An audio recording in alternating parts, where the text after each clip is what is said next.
Donald Trump has been proven right once again when he said that the NFL at least has the right to fire these players for their, quote, free speech. Isn't it amazing how, when YouTube censors us, the left screams, oh, but Google's a private company. They can censor who they like. They can censor your free speech if they like.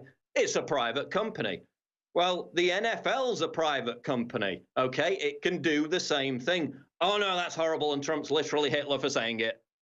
Complete disconnect.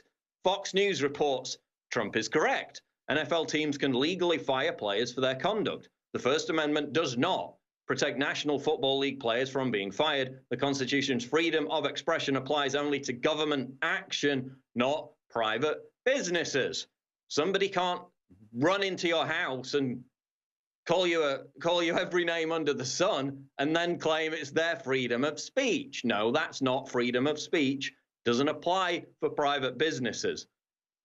Oh, but they'll come crashing down hard on the bakery that won't bake a gay wedding cake. But the NFL can do whatever it likes. Oh, the NFL supports free speech. Unless you want to honor dead cops killed by a Black Lives Matter activist, or unless you want to honor 9/11 victims, then no, they'll come crashing down hard on your free speech in that case.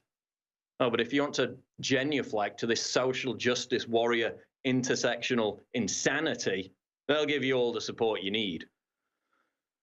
Interesting also coming out of this poll that I mentioned before, clearly illustrates that people, and even Democrats, are absolutely sick of politics being inserted into absolutely everything. So we had 64% of respondents basically supporting Trump, saying that players should stand for the anthem. Even Democrats in a slim majority supported that, as did African Americans. Almost double, 60 to 31%, said there was a more appropriate place to demonstrate than during the anthem at the beginning of NFL games. And again, they were asked, quote, in the future, would you prefer to see more politics, less politics, or the same amount of politics during sporting events? 80%, 80% wanted less politics, with just 7% wanting more politics. And again, the huge majority of even Democrats wanted less politics. 51 to 19% of Americans said they were watching less NFL football this year. When asked why, 69%, again, the clear majority, way above any other reason, said it was due to, quote, players using the NFL as a stage for their political views. This is a dog that doesn't hunt. Trump has chosen the right side here, but they're doubling down. They're going to collapse into this narrative, which is a completely failed narrative. Even Joe Scarborough of MSNBC, no fan of Trump, constantly attacks Trump, admitted in a tweet on Sunday night, I think it was, that this is just a losing game for Democrats and the left. If they really want to take on Trump, given that he's now associated opposition to him with opposition to America itself, it's a losing narrative for them. Now, again, they asked people in this poll, who did they have the most favorable view of, Donald Trump or NFL Commissioner Roger Goodell? Donald Trump, 46% favorability, which is roughly in line with his presidential approval rating. Roger Goodell, 12%. 12%. That is absolutely pathetic. That's what people in this poll said.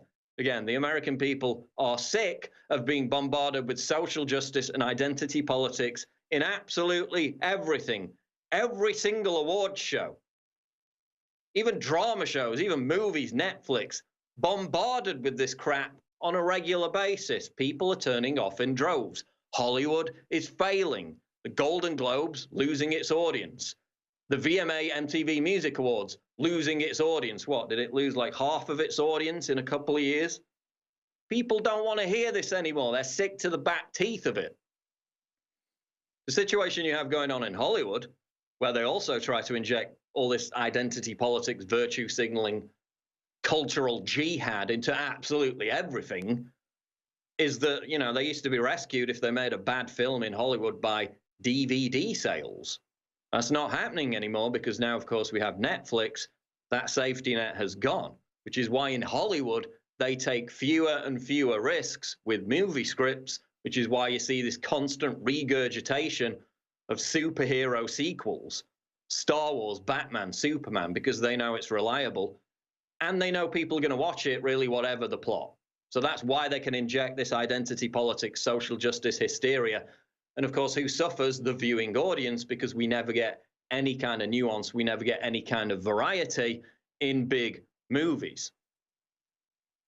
Now, you get the occasional one. In fact, Kingsman 2 just came out. And even though it's not overtly political, the mere fact that they don't inject diversity hires and social justice identity politics into every facet of the script, now they're getting attacked by the left for not doing that.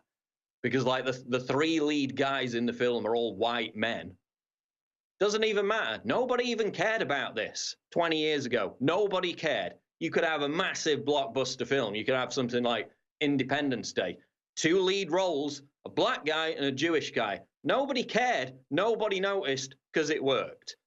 Now with all these enforced diversity hires where it has to be, oh, you have to have a black man and a Jewish woman and a transgender person, disabled person, whatever, it's getting worse and worse.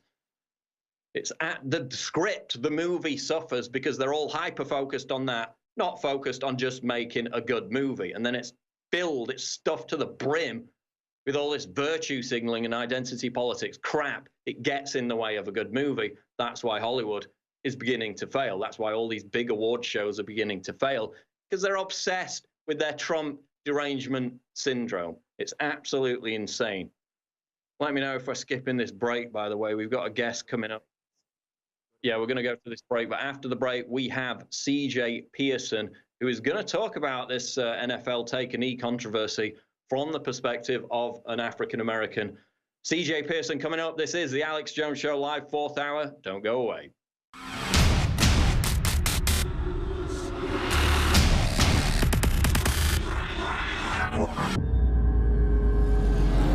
What the aging process is when the cell replicates, we lose a little bit of our telomeres. Telomeres are the little cups on the end of our chromosomes. And when it runs out, you start dying. Secure your DNA force today at InfoWarsLife.com.